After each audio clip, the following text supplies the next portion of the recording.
The War of 1812. What the John actually happened?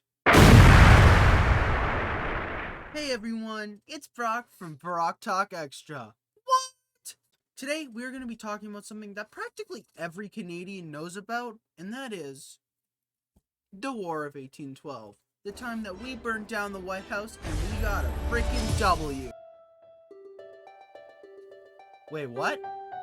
What the John actually happened in the War of 1812? Was it historically significant?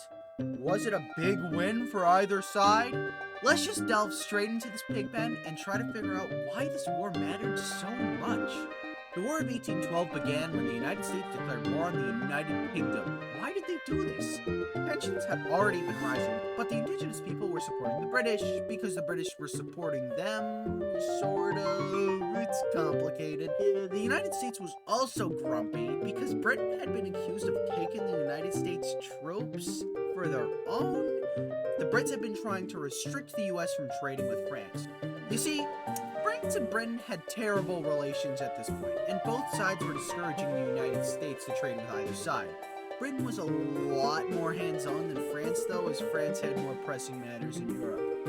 The US had then tried to block British trade with an embargo. That lasted 2 years. The US kind of shot itself in the foot with that one and was heavily screwed over, especially economically. But the final button that was pressed happened at the Battle of Tippecanoe, where a group of Native Americans led by Tecumseh fought an army led by William Henry Harrison and freaking lost. The US was sure the British had supported them, thus declaring war.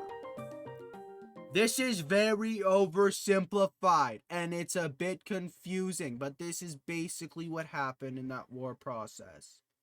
The British had sent a letter to the US which would restore trading to how it used to be before, but they sent it before they received the declaration of war from the US. They waited it out to see what the United States would have to say to the trade thing, but the US frickin' doubled down. And, well, war was just started. The United States began their advance into Canada, but nothing really happened, as the US was ill-prepared for war. The Canadians were able to defeat the Americans and would not let them advance, and they even captured Detroit for a brief period of time. Why would you want to go there? No idea. Many battles were fought, with the beginning having many more British victories than American ones. But towards the middle, some American ones started sprinkling in. Many of these battles were draws, though. One of the most notable victories was when the US won a naval battle against the British in Lake Erie. Also, apparently, I died when the United States tried to take this place called Queenston. But, I'm literally still here. So, anyways, real traction for the British didn't really start taking place until 1814, when Napoleon was exiled to Elba. Did I forget to mention that the British were dealing with this guy the entire time? Well, they were. Anyways, the British were able to focus a bit more attention in North America since Napoleon was exiled, and they ended up sending large naval brigades, and during so, they burned down government buildings, including the White House. Although the Americans were able to hold out, specifically, and notably in the Battle of Baltimore, eventually peace talks did end up happening after this, and they signed the Treaty of Ghent in December of 1814. And boom, in February of 1815, it was officially over. The treaty did not do much of anything. Borders weren't changed, no winner was decided, and it just kind of went back to how it was before. However, Britain agreed to not supply Native Americans who were getting their land stolen from them, and stop stealing American troops.